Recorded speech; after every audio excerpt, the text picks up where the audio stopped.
Today we're looking at intersection of two planes. So we're looking at how two planes interact with each other. Our goal is that you can apply the process to determine the solution or solutions to two planes and interpret the results either using your words or your pictures. So there are three possible cases for planes. First case scenario here, and we'll label them, provide a sketch. The first possibility is that they are coplanar. Okay, they both are in the same plane, or they're coincident. Okay, so coincident or coplanar. The second possibility is if the two planes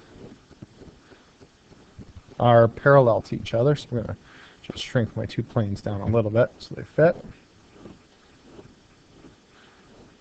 So they're kind of stacked one on top of each other. So parallel. And finally, the third one is where the planes will intersect each other.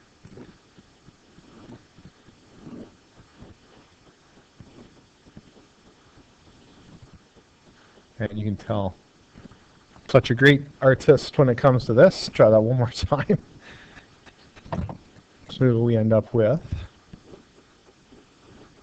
one plane heading like that, and the other plane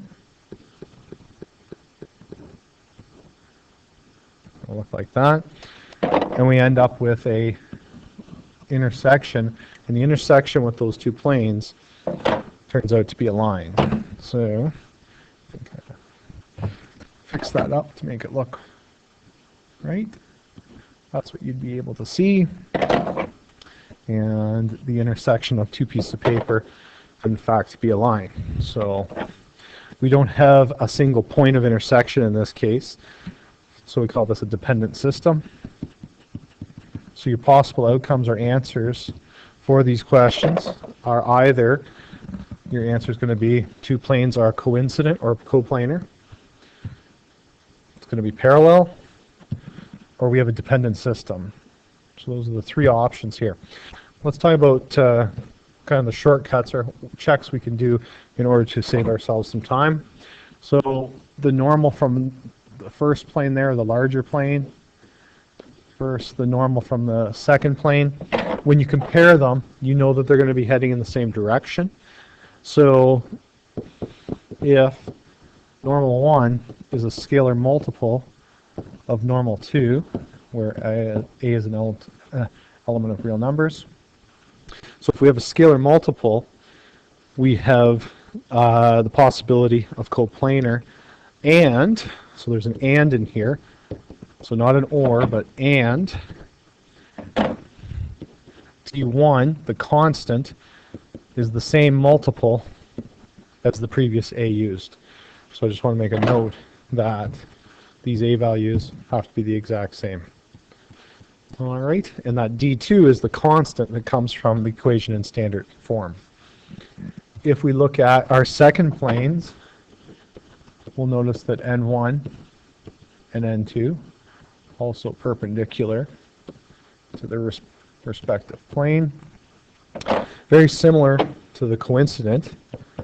So if N1 is a scalar multiple of N2, and this time the constants are, there is no relationship between the constants. So that relationship does not exist compared to the first one. So this is the major difference between 1 and 2. Okay. And finally, what will happen here, when you look at your normals, you have one normal heading in this direction. You have one normal heading in this direction. So what happens is you find that if N1 not equal to a multiple of N2, then dependent.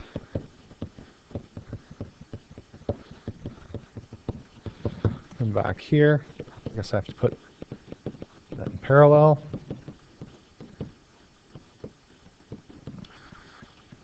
And this one then coincident.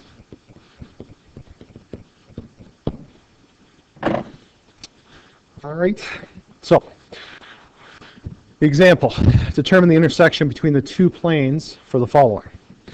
So the first thing I do is I always check the normal. So if I'm going to refer to this as equation 1 and this is equation 2, I find that normal 1 is going to equal 4, -5, -2. And what I'm going to do is I'm going to reduce the first number, the x-coordinate. I'm going to reduce it down to a 1 so I can make a comparison with the second normal. So I'll pull a 4 out, leaving me with 1, -5/4, and -1/2. Normal 2 then, we find is a 1, a -1, and a -2. So when you compare the two normals in their reduced form, so this one right here, we see that the y and z components do not match up. So that means that we have a dependent system.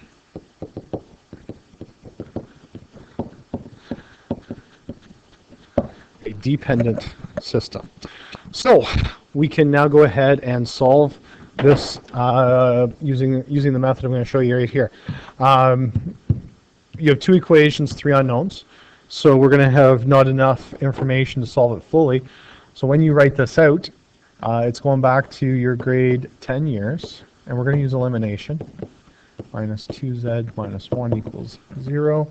And we have x minus y minus 2z equals 0. I want to eliminate one of my variables, and I can off the get-go because of the z's. So the z's line up for me, so I am able to eliminate them. They have the same sign, so I got to use subtraction. So 4 take away x, so I end up with 3x. -5 take away y, so that's like adding. My z's disappear.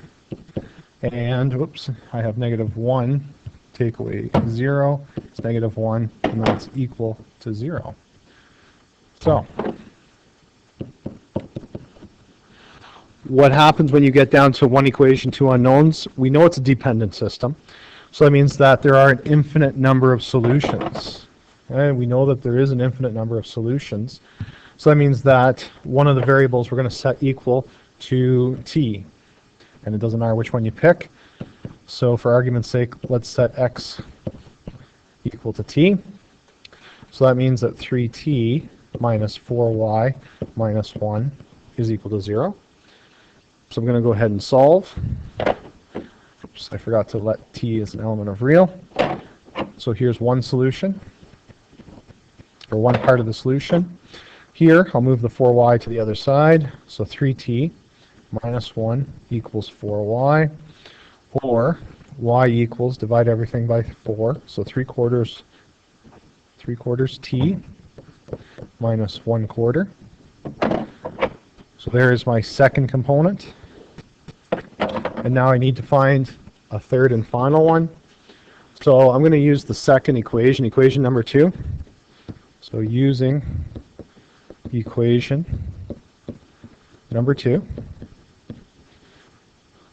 x minus y minus 2z has no coefficients, that's why I like it, or coefficients of 1, so that makes it nice. I said x is equal to t. Y I just found, t minus 1/4 minus 2z equals 0. So cleaning this up, so multiplying that negative in, I'm going to have -3/4.